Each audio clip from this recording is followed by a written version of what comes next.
Assalamualaikum warahmatullahi wabarakatuh. Perkenalkan, nama saya Reva Novita dari kelas 12-9. Ingin membuat video lomba bertutur, yaitu menceritakan kembali cerita rakyat yang saya baca. Judulnya Malin Kundang.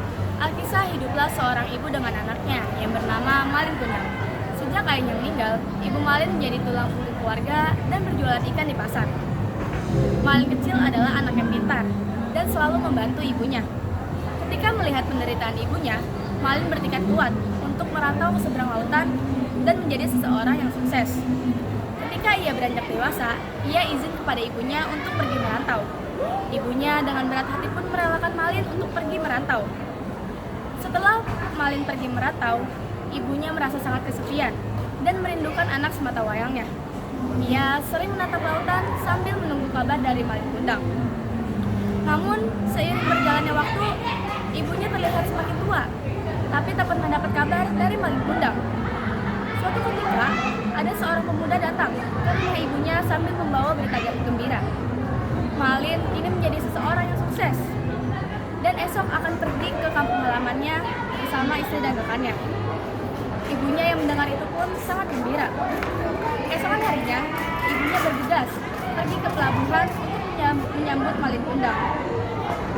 Ia berlari sambil memanggil-manggil Malin Kundang. Istri dan rekannya pun kaget saat melihat ada seorang wanita lusuh mengaku sebagai ibunya Malin Kundang. Mereka tahu bahwa ibunya Malin Kundang adalah seseorang yang kaya. Lalu ia pun bertanya, "Bukankah ibumu seseorang yang kaya raya?" Malin Kundang yang melihat itu pun merasa sangat malu. Ia pun mengusir ibunya dan mendorong ibunya. Lalu ia pergi ke kapalnya dan berlayar. Ibunya yang merasa diperlakukan seperti itu pun sangat kecewa. Lalu ia berdoa kepada Tuhan untuk meminta keadilan. Setelah berdoa, tiba-tiba badai pun datang yang membuat kapal Malin terombang-ambing. Setelah terombang-ambing, tiba-tiba kapal Malin pun hancur. Malin pun terlempar. Lalu ia lama-kelamaan berubah menjadi batu sambil berbicara, "Tolong ibu, tolong maafkan aku." Ibunya pun merasa sangat sedih. Namun nasi sudah menjadi bubur. Malin pun kini sudah menjadi batu.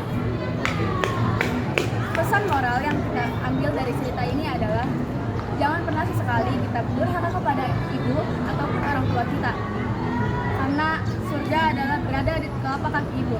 Terima kasih. Wassalamualaikum warahmatullahi wabarakatuh.